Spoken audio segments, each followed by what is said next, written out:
we'll go once again from Colossians 1, verses 9 to 14. आज जो है हम कुलूसियों का पहला अध्याय और उसका नवें वचन से 14वें वचन तक हम अध्ययन करेंगे।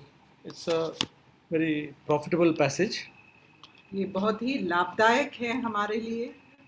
So I'll just again give a background for all of us who do not know the background of Colossians. जो कुलूसी का जो पुस्तक है उसके पीछे जो बातें हैं जो हम नहीं जानते बारे में मैं थोड़ा बहुत बताना चाहता हूँ। So let's look at the map once again. हम फिर से जो नक्शा है उसको हम देखेंगे। This map just gives us an idea of where all the apostles went and where the places. तो ये जो नक्शा है वो हमें ये दिखाता है कि जो प्रेरित हैं वो कहाँ-कहाँ गए। Everybody can see this map, right? सबको ये दिखाई दे रहा है ना? So here we see Jerusalem is here at the bottom. तो हम जेरूसलेम को एकदम जो निचली भाग में हम नक्शे के निचली भाग में देख सकते हैं। Where Jesus preached the gospel. This is Israel, this green part. जो हरा जगह है वो इज़राइल है। And Paul and all were all here. और प्रेरित पौलुस और सारे शिष्य इधर थे। And so from here he went and preached to all these places. You see this yellow place, it's Greece, and this orange place is Turkey. तो इस हरे जो जगह है इधर से वो जो ये जो पीला कलर का जो नक्शे में आप देख सकते हैं और वहाँ जो वो जगह जो है वो यूनान है, यूनानी देश है। और अभी जो आपको दिखाई दे रहा है ये जो तुर्की देश। Okay. So Colossae is a town in the place called Turkey. कुलूसी जो है वो टर्की देश में स्थित है। And Ephesus is also in Turkey. इफिशस भी टर्की देश में स्थित है। Yeah, and all the churches in Revelation, the 7 churches are also in Turkey. और जो 7 कलीसियों के बारे में हम प्रकाशित वाक्य में पढ़ते हैं वो भी टर्की देश में ही स्थित है। And when you go to the Greece area, you find Philippi, there is Philippians, the Philippian church is here in Philippi.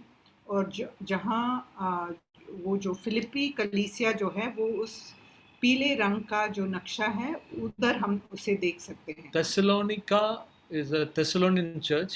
थेसलोनिका में जो थिस्सलुनीयों का जो कलीसिया है वो भी यूनान जो पीला जगह है उधर स्थित था। Corinthian church is here. और कुरिन्थी जो कलीसिया है वो भी इस पीले रंग की जगह में स्थित है। So this is just an idea of where the places are where Paul went.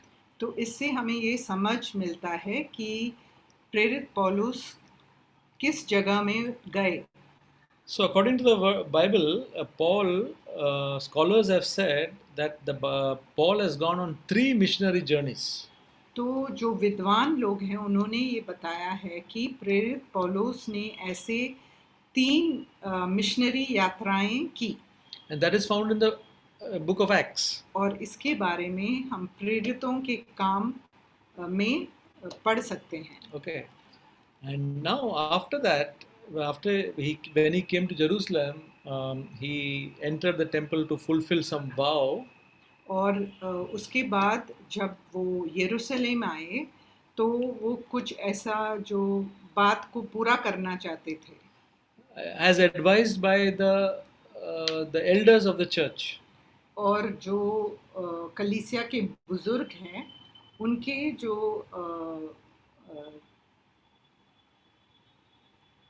आज्ञा के अनुसार वो उसे पूरा करना चाहते थे। But when he did that, the Jews who were against Christianity, they arrested him, saying that he has taken a Greek into the temple.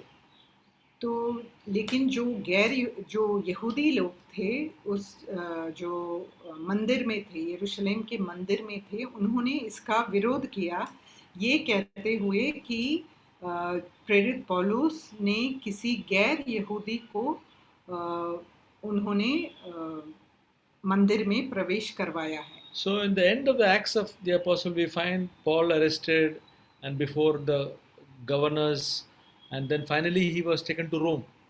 और हम जो प्रेरितों का काम है उस पुस्तक के अंत में हम देख सकते हैं कि प्रेरित पौलुस जो है वो बंदी बनाए गए और एक राज्यपाल के आगे वो लेके गए उनको, और उधर से वो रोम लेके गए। So he was under house arrest in Rome. और वो घर में ही बंदी बनाए गए रोम में। So his friends could visit him and he could share the gospel to them, but he could not move out from that house.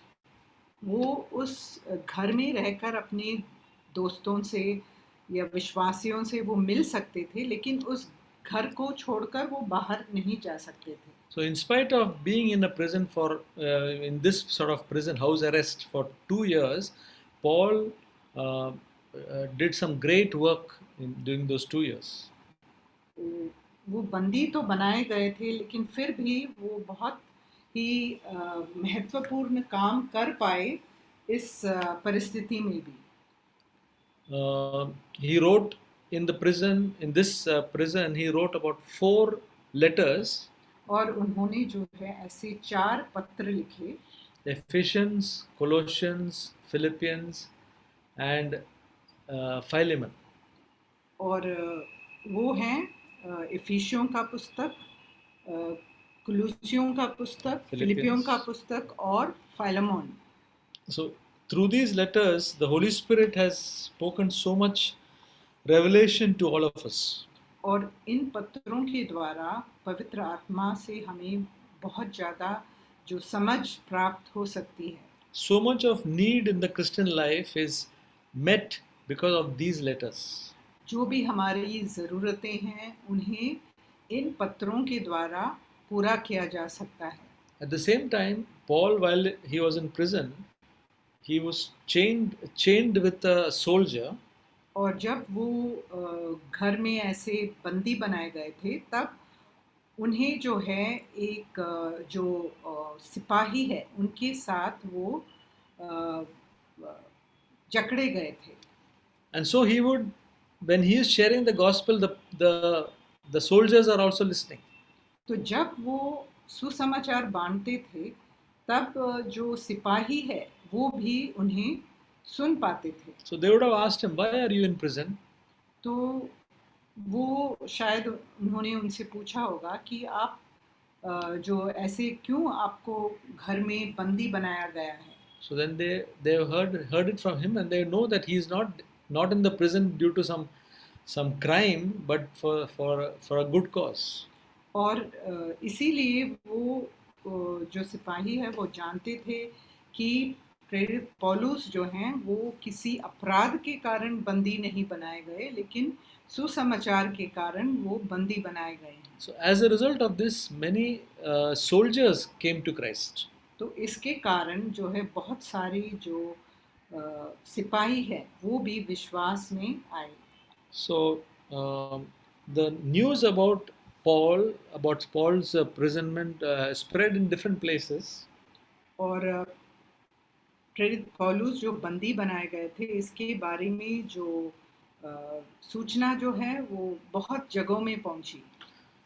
So in other words, a situation like that, Paul used it for the preaching of the gospel and for the extension of God's kingdom. और हम देख सकते हैं कि कैसे प्रेरित पौलुस ने इस जो परिस्थिति को भी उन्होंने सुसमाचार फैलाने के लिए उसका उपयोग किया। So brothers and sisters, this this Colossae place, Paul did not, as far as the scholars say, Paul did not start this church. तो जो विद्वान लोग हैं वो कहते हैं कि प्रेरित पौलुस ने इस कलीसिया का शुरुआत नहीं किया, But there was a person by the name Epaphras. लेकिन एक व्यक्ति था जिसका नाम है Epaphras. He was most probably converted by through the preaching of the Apostle Paul. और उन्होंने प्रभु को शायद प्रेरित पौलुस के प्रचार से उन्होंने प्रभु को जाना, And he preached the gospel in the place called Colossae, and a church was formed there. और उन्होंने जाकर कुलूसी में सुसमाचार सुनाया और जिसके कारण एक कलीसिया का शुरुआत हुआ. So he was a very godly man, a godly servant of the Lord. Paul really commends him. तो वो बहुत ही अच्छे भक्त थे, क्योंकि हम जानते हैं कि प्रेरित पौलुस उनका बहुत प्रशंसा करते हैं. So there were other leaders there, which is mentioned in this thing in the Bible. और भी ऐसे बुजुर्ग उस कलीसिया के सदस्य थे जिसके बारे में हम पढ़ सकते हैं. So you have Epaphras, Archippus, then you have Philemon. Philemon is also from this church. आर्किपस, Epaphras और फिलेमोन भी इसी कलीसिया के सदस्य थे. Also Onesimus, which we read in Philemon, was also from this church. और फिलेमोन की पुस्तक में हम ओनेसिमस के बारे में भी पढ़ सकते हैं, वो भी इसी कलीसिया के सदस्य थे. And there was a sister by the name Apphia. She also was one of the very much used by the Lord in that church. और एक बहन भी थी जिनका नाम है अपाया, और वो प्रभु के द्वारा कलीसिया में उनका बहुत ज़्यादा प्रयोग हुआ था. So this Epaphras, who was in Colossae, went to Rome and told the Apostle Paul about the church there. और जो एपाफ्रस जो कुलूसी कलीसिया का जिन्होंने स्थापना किया, वो रोम गए और वहाँ उन्होंने प्रेरित पौलुस को जो कलीसिया है कुलूसी में उसके बारे में जानकारी दी. So Paul came to know about the church in the Colossian church through Epaphras, and he heard many good things from there. और इस प्रकार प्रेरित पौलुस ने जो है कुलूसी कलीसिया के बारे में उन्हें बहुत सूचना मिली और अच्छी बातें उन कलीसिया के बारे में उन्होंने सुना. So it was a very good, sincere church, having the love of God, love for the people, having faith. Everything was good there.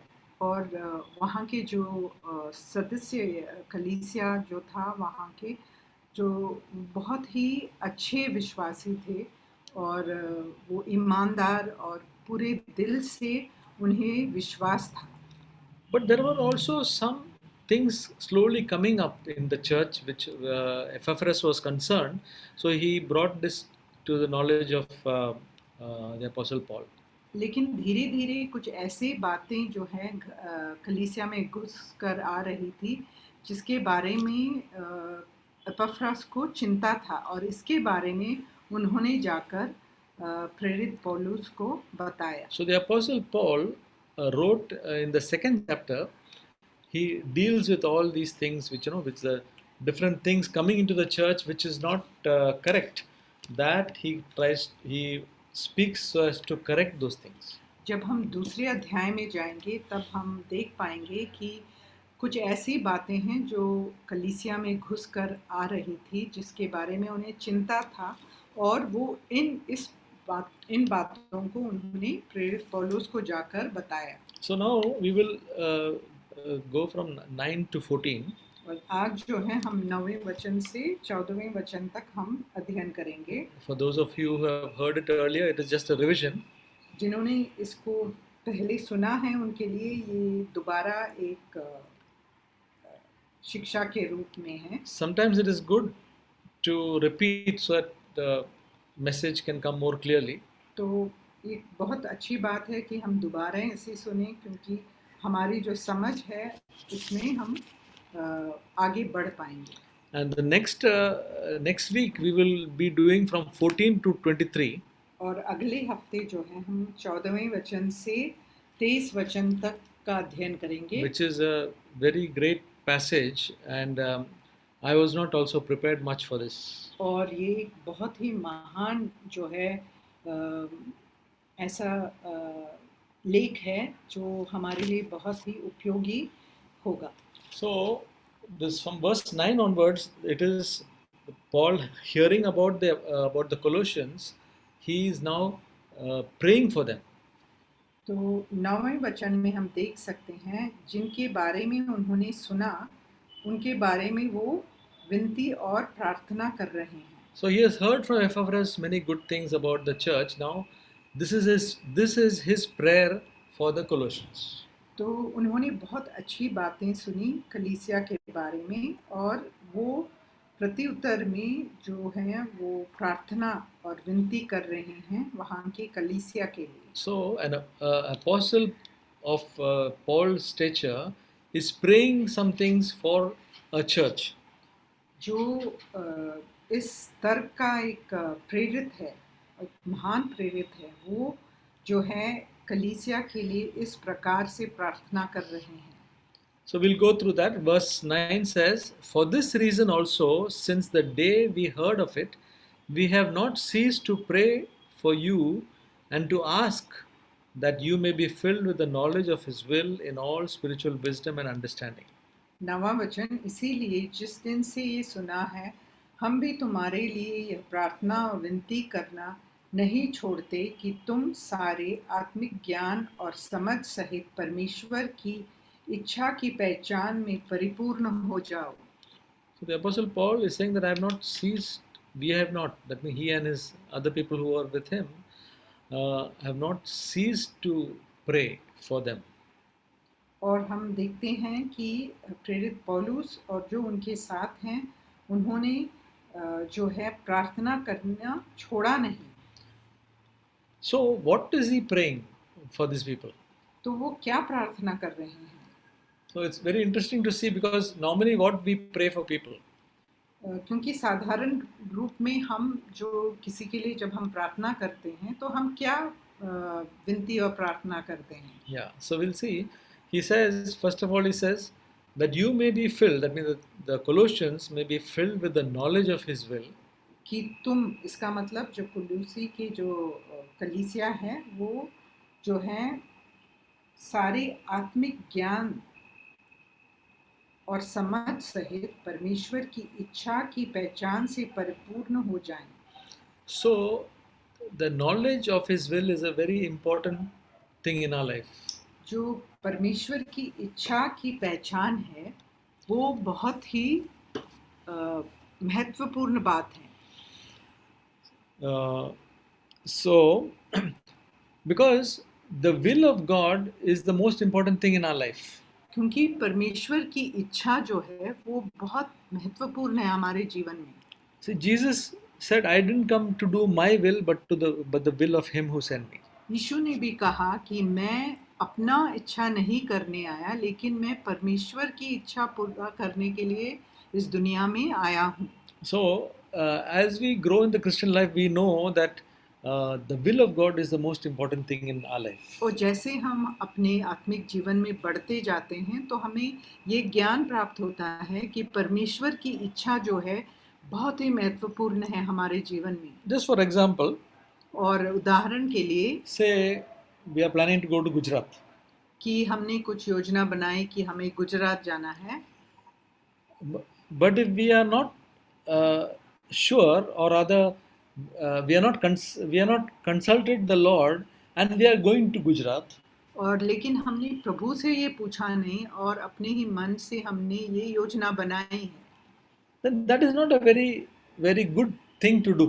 तो ये एक अच्छी बात नहीं है जो हम कर रहे हैं. Because we are there by our own plans. क्योंकि हम अपनी ही जो योजना के अनुसार हम जी रहे हैं.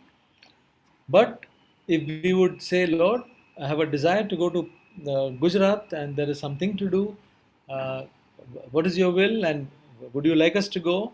And we feel His guidance there, then that is the best thing. तो अगर हम प्रभु से पूछेंगे कि प्रभु मेरी ऐसी इच्छा है कि हमें जाना है, क्या आपका क्या तात्पर्य है इसमें? तो अगर आपका सलाह इसमें हमें मिलेगा तो अच्छा होगा। अगर इस मन से हम जाएंगे तो वो अच्छा रहेगा। So, like that, in everything, we commit our way to the Lord. तो हर बात में हम अपने हर जो कार्य है उसे प्रभु को समर्पित करें। There is a verse in Proverbs chapter 3, verse 5 to 7, I think. It says, "Trust in the Lord with all your heart and lean not on your own understanding." And it says, "In all your ways acknowledge Him, and He will direct your paths." और हम एक ऐसा वचन है नीति वचन का तीसरा Proverbs अध्याय, 3, 5, and 6. Very, very important verse. ये बहुत ही महत्वपूर्ण है। ये जो वचन है वो नीति वचन तीसरा अध्याय और उसका 5वां और 6वां वचन। तू अपनी समझ का सहारा ना लेना, वरन संपूर्ण मन से यहोवा पर भरोसा रखना, उसी को स्मरण करके सब काम करना, तब वो तेरे लिए सीधा मार्ग निकालेगा। Yeah, so God knows everything about our life, but we say, Lord, this is our plan. We just commit it to Him. That is calling acknowledging Him in all our ways. तो प्रभु तो हमारे बारे में सब कुछ जानते हैं, लेकिन फिर भी हम प्रभु को स्मरण दिलाएं कि हम ये करना चाहते हैं, और तब जो है प्रभु हमारे लिए सीधा मार्ग निकालेगा। Then God will guide us, even if anything happens, something doesn't go all right, God will guide us. तो अगर कुछ गड़बड़ हो जाएगा तो भी प्रभु हमें चलाएगा। Okay, so the knowledge of His will is something which we need in our day-to-day life. Jesus said in His prayer, taught us to pray, "Our Father who art in heaven, hallowed be Thy name. Thy will be done on earth as it is in heaven." और यीशु मसीह ने भी हमें ये प्रार्थना करना सिखाया कि प्रभु आपकी इच्छा इस संसार में और स्वर्ग में पूरा हो।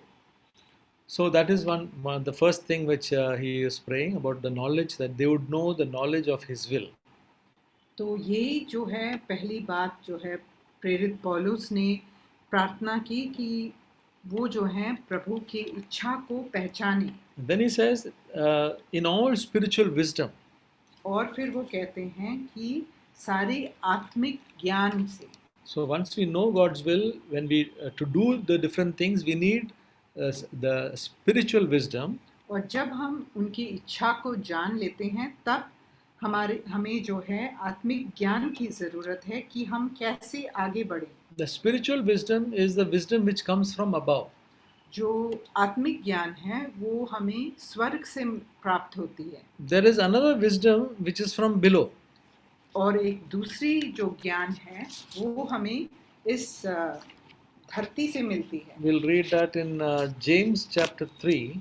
और उसके बारे में हम याकूब के पुस्तक और तीसरा अध्याय में पढ़ सकते हैं।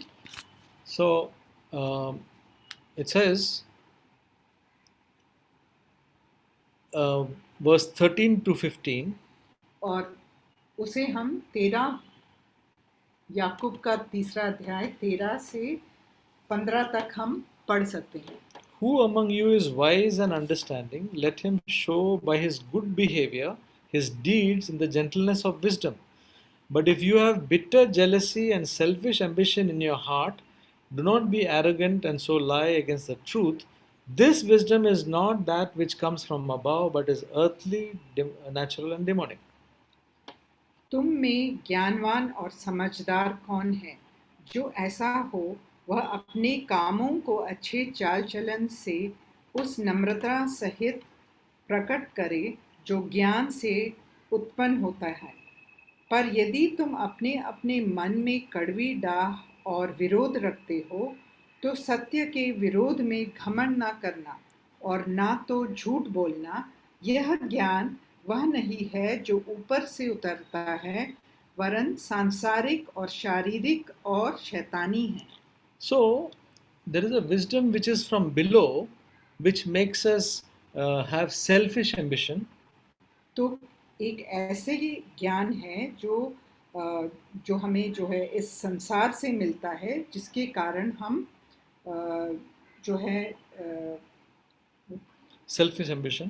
तो हमारी जो है एक स्वार्थी अभिलाषाएं जो सामने आती है। I can have selfish ambition at home. I can have it in the church. और ऐसा मैं घर में स्वार्थी बन सकता हूँ या कलीसिया में भी स्वार्थी बन सकता हूँ। I want to go up myself and not think about the others. मैं अपने आप ऊपर जाना चाहता हूँ और दूसरों के बारे में मैं चिंतित नहीं हूँ। So I try to use some wisdom, that is a wisdom from the below. और मैं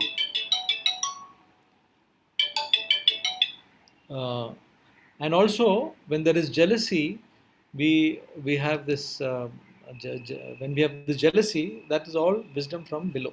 और हम इस प्रकार का जो शैतानी ज्ञान है उसका प्रयोग करते हैं इस जो है जो हमारी जो स्वार्थ है उसको पाने के लिए। But in verse 17 it says, but the wisdom from above is first pure, peaceable, gentle, reasonable, full of mercy, good fruits, unwavering, without hypocrisy. और 17 वचन हम पढ़ेंगे, पर जो ज्ञान ऊपर से आता है वह पहले तो पवित्र होता है, फिर मिलनसार, कोमल और मृदु भाव और दया और अच्छे फलों से लदा हुआ और पक्षपात और कपट रहित होता है। So brothers and sisters, this wisdom we need in our day-to-day life, this wisdom from above. और भाइयों बहनों, हमें इस ज्ञान की आवश्यकता है जो ज्ञान हमें स्वर्ग से मिलेगा। Because it is peaceable and pure. क्योंकि ऐसा ज्ञान जो है वो पवित्र है और शांत है। And then it says one word called reasonable. और फिर कहता है कि वो reasonable, gentle, reasonable. हाँ, तो वो जो है Okay. तो जो शिक्षा पाने के लिए तैयार है। Reasonable means we are willing to yield. तो इसका ये मतलब है कि हम जो है दूसरों की बात मानने के लिए हम तैयार होते हैं। Suppose we say no, my suggestion, you must follow my suggestion only. तो अगर हम इसके विपरीत में हम ये कहते हैं कि मैंने जो सुझाव दिया है उसे ही करना पड़ेगा, तो ये जो है ऐसा जो ज्ञान वो स्वर्ग से नहीं है। So the wisdom from above is willing to yield. It says, okay, if it's not so critical, or they say, okay, we'll do it your way. तो ऐसा ज्ञान जो है दूसरों की बात मानने के लिए तैयार होता है। So that is spiritual wisdom and understanding. Then verse 10. और ये है जो आत्मिक ज्ञान और समझ। और अभी हम 10वां वचन देखेंगे। Verse 10 says, so that you may walk in a manner worthy of the Lord, to please Him in all respects, bearing fruit in every good work and increasing in the knowledge of God. ताकि तुम्हारा चाल चलन प्रभु के योग्य हो और वह सब प्रकार से प्रसन्न हो और तुम में हर प्रकार के भले कामों का फल लगे और तुम परमेश्वर की पहचान में बढ़ते जाओ। So the Apostle Paul is saying for the Colossians that they should walk in a manner worthy of the Lord, means where the Lord God would be happy with their walk.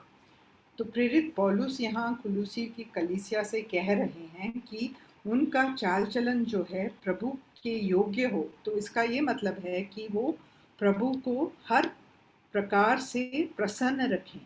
So they are speaking some things, they are speaking some things about their faith, but are they living according to that what they are preaching? वो प्रचार तो कर रहे हैं अपने विश्वास के बारे में, लेकिन क्या उसके अनुसार वो जी भी रहे हैं? So when we walk according to what we are, our faith, then we are walking in the way that is pleasing to God. अगर हम विश्वास के अनुसार अपना चाल चलन को हम चला रहे हैं तो हम परमेश्वर को प्रसन्न कर पाएंगे And God's name will be honored through our lives, not dishonored.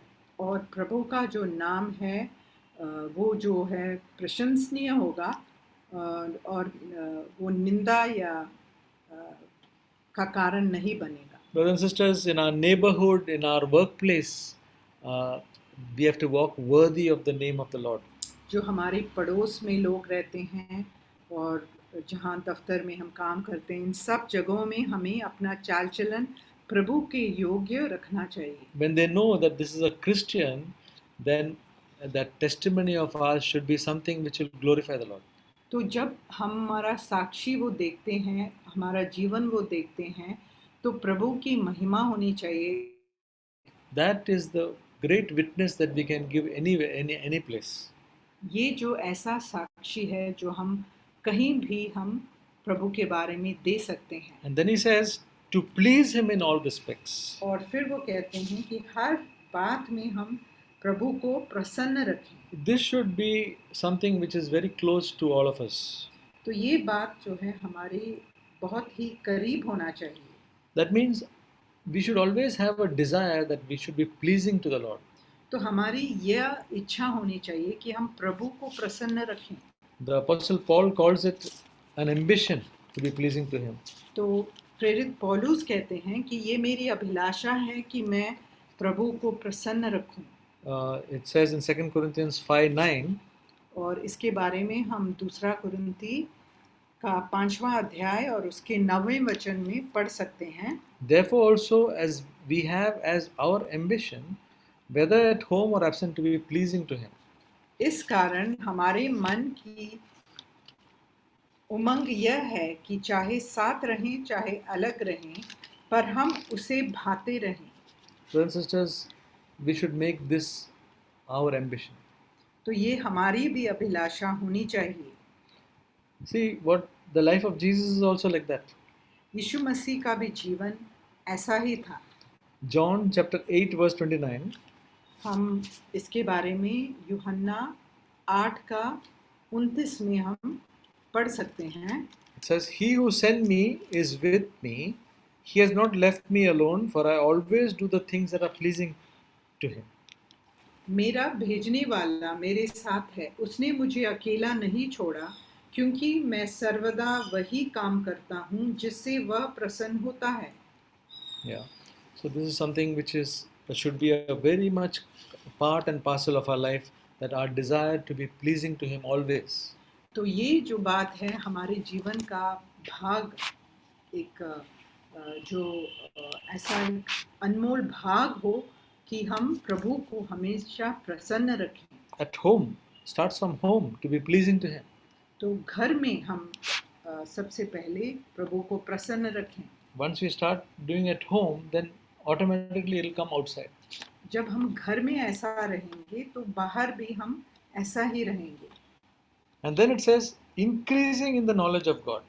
और आगे जाकर हम देख सकते हैं कि लिखा है कि और तुम में हर प्रकार के भले कामों का फल लगे. See, first of all, we did not know God earlier.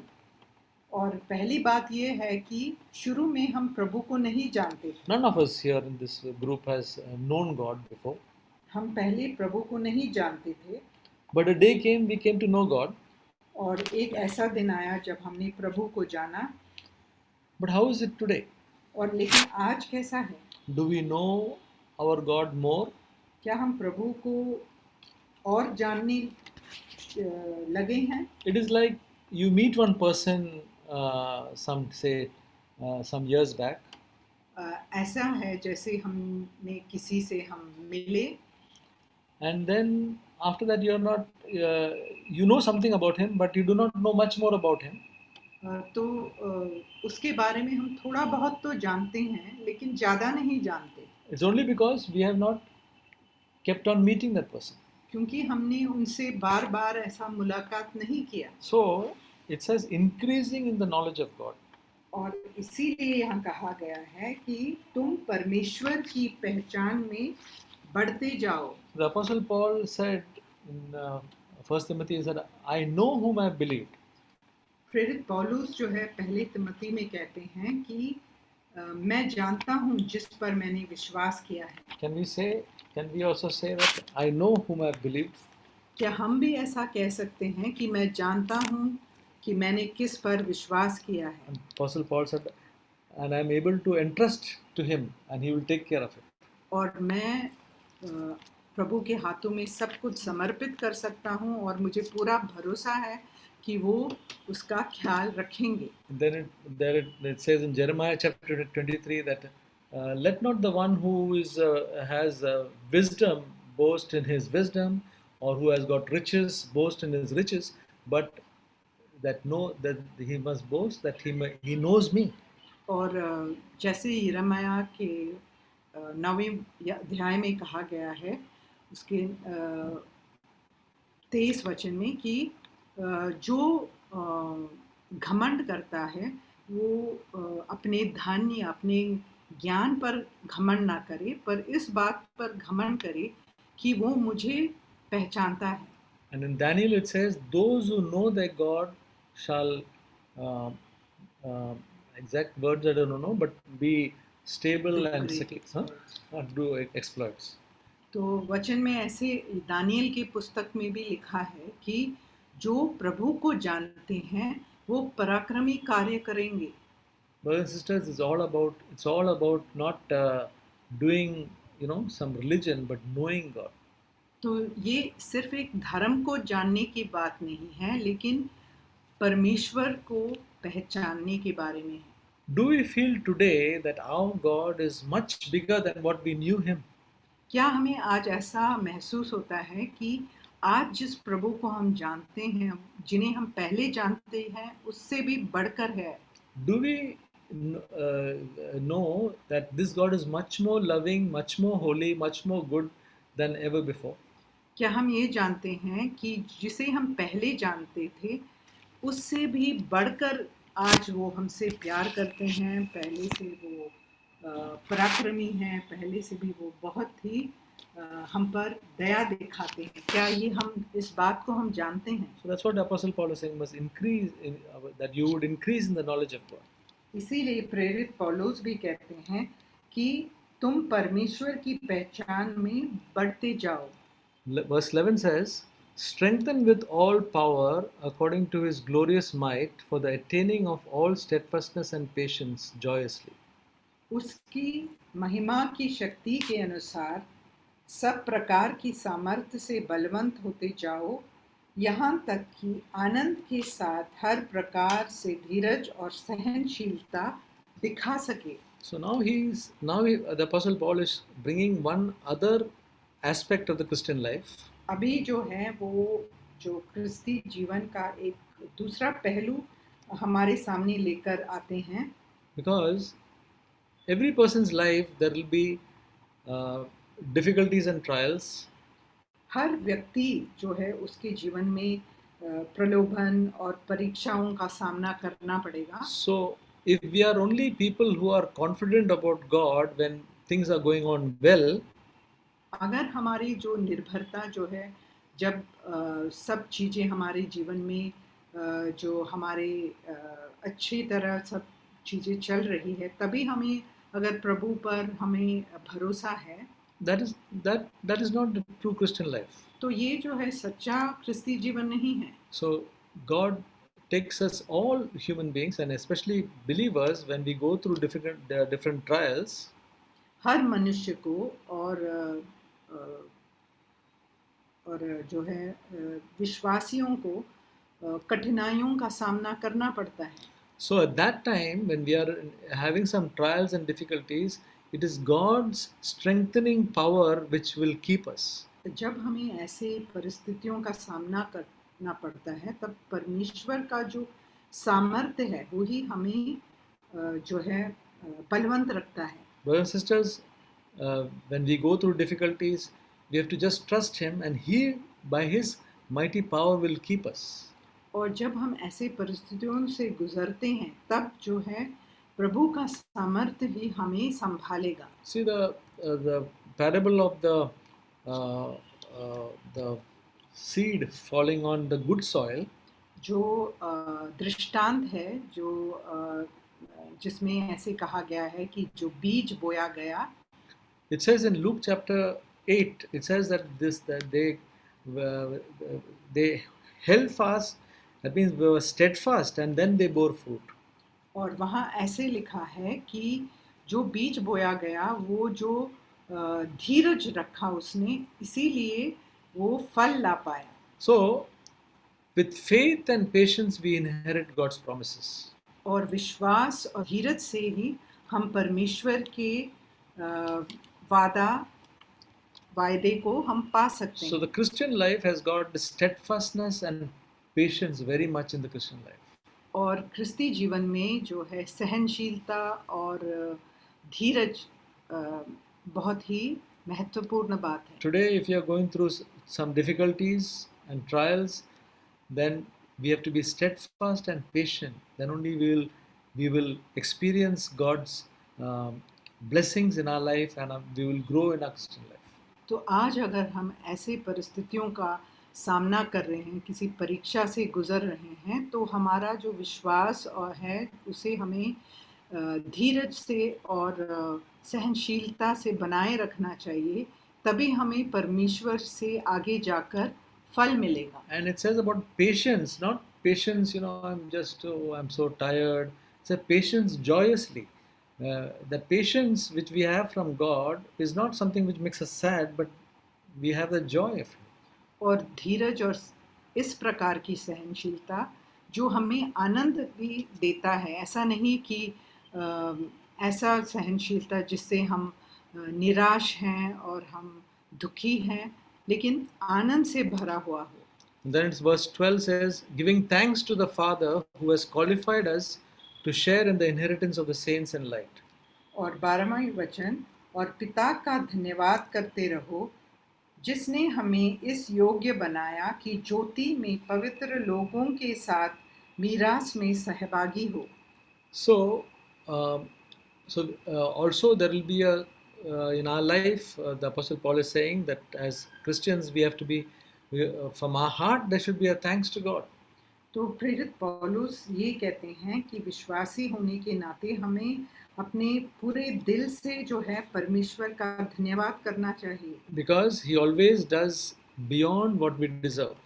क्योंकि वो हमेशा हमारी योग्यता से बढ़कर वो हमारे लिए कार्य करते हैं। And then he has made us worthy, even though we are not worthy. He has qualified us by giving us the inheritance of the saints. और हम तो अयोग्य हैं, लेकिन परमेश्वर ने हमें योग्य बनाया है और ज्योति में पवित्र लोगों के साथ मीरास में हमें सहभागी भी बनाया है। See, we who were sinners and even now who are weak, God has made us worthy or qualified us, selected us, so that we will get his inheritance. तो हम जो पापी थे और आज भी हमारे में कमजोरी है, लेकिन प्रभु ने हमें योग्यता दी है कि हम आगे जाकर जो है ऐसे पवित्र लोग जो प्रकाश में हैं उनके साथ हमें मीरास में जो है हमें सहभागिता मिले। What is the inheritance? और ये जो मीरास है वो क्या है? See, when we are in this world, we have an inheritance. Our fathers, our parents leave an inheritance, maybe a house or a land or money. तो मीरास क्या है? तो जो हम इस दुनिया में जो हम रहते हैं, तो हमें मीरास में कोई धन संपत्ति या घर या ज़मीन हमें मिल सकता है। But the inheritance which God gives is this. One is His favor upon us always. और लेकिन जो प्रभु से हमें मीरास जो मिलती है वो है परमेश्वर का अनुग्रह। In other words, it is an open heaven. We can say anything to our Heavenly Father. तो इसका ये मतलब है एक खुला आसमान हमारे ऊपर खुला है कि हम प्रभु से हम पूरे दिल से हम हमारे दिल की गहराई से हम उनसे बात कर सकते हैं। See, many people when they call upon God, there's a big iron curtain over them. कुछ लोगों के जीवन में ऐसे होता है कि जब वो प्रार्थना करते हैं, प्रभु से बातचीत करते हैं, तो एक घना बादल सा, एक जो लोखंड का जो कुछ ऐसे लगता है कि कुछ जो प्रार्थना है वो ऊपर नहीं जा रही है, पहुंच नहीं रही है। But we have an open heaven and the favor of God, and we have righteousness, peace, and joy in the Holy Spirit. लेकिन हमारे पास जो एक खुला आसमान है और हमारे अंदर जो है आनंद है और विश्वास है और Righteousness. धार्मिकता है। And when we leave this earth, we have a heavenly home. और जब हम इस दुनिया से चले जाएंगे तो हमारे लिए एक स्वर्गीय शरण स्थान भी है। And so we have a hope of being with Him. तो ये हमारी आशा है कि हम प्रभु के साथ होंगे। And that hope is a sure hope. और ये एक ऐसा निश्चित जो है आशा है। Yeah. Then we read verse 13 and 14. और फिर हम 13 और 14 वचन पढ़ेंगे। For He delivered us from the domain of darkness and transferred us to the kingdom of His beloved Son, in whom we have redemption, the forgiveness of our sins. उसी ने हमें अंधकार के वश से छुड़ाकर अपने प्रिय पुत्र के राज्य में प्रवेश कराया, जिसमें हमें छुटकारा अर्थात पापों की क्षमा प्राप्त होती है। So, after his prayer, he says, it is because Jesus delivered us from the kingdom of darkness. और उनके प्रार्थना के बाद वो कहते हैं कि यीशु मसीह ने हमें अंधकार के राज्य से छुड़ाया। See, we were all, because of our sin and because we wanted to commit sin, we were bound in the kingdom of darkness.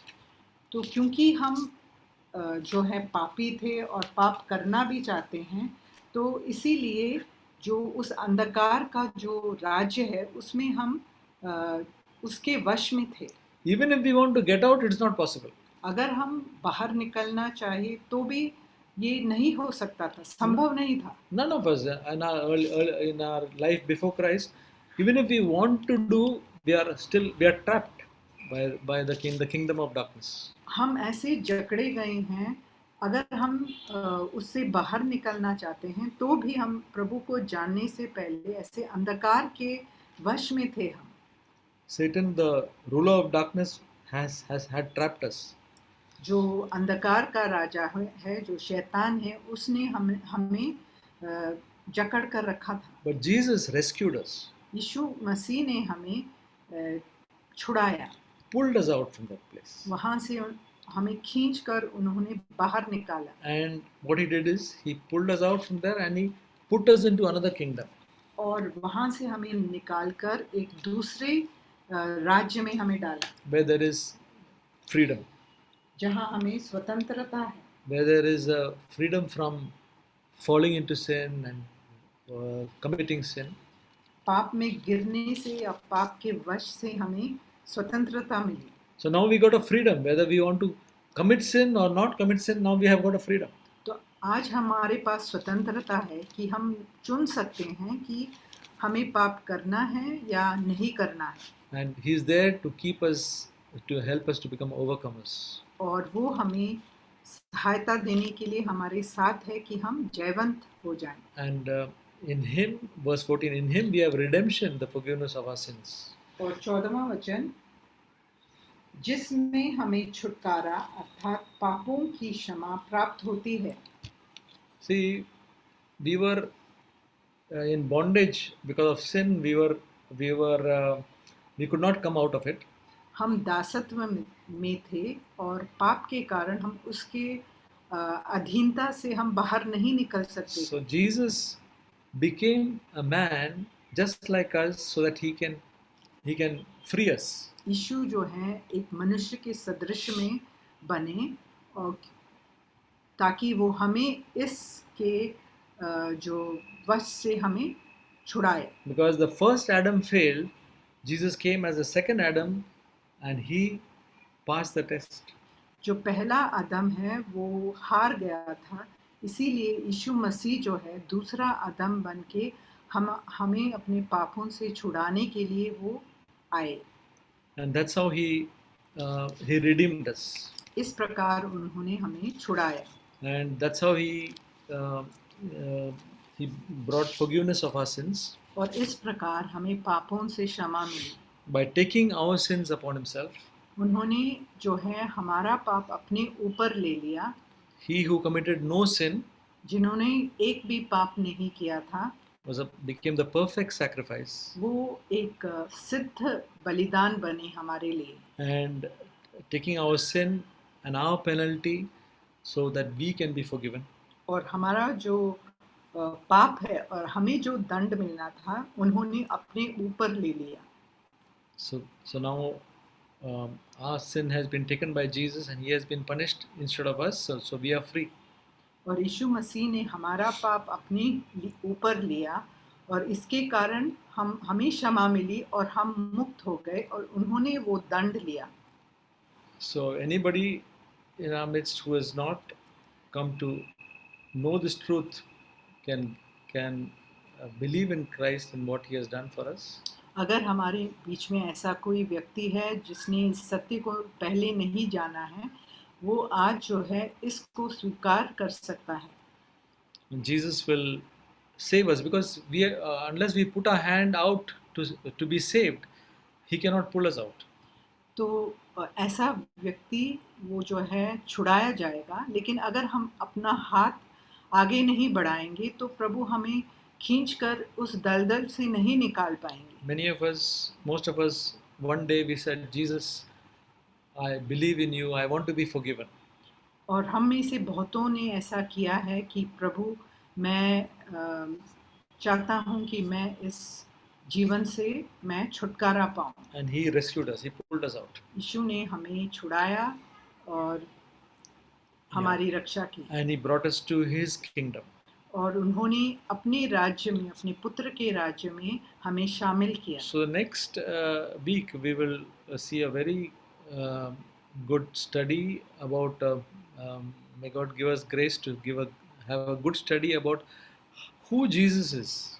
तो अगले हफ्ते जो है हम एक बहुत ही महत्वपूर्ण विषय के बारे में हम अध्ययन करेंगे और मैं चाहता हूँ प्रभु का अनुग्रह इस अध्ययन पे हो क्योंकि हम जानेंगे कि यीशु मसीह कौन है।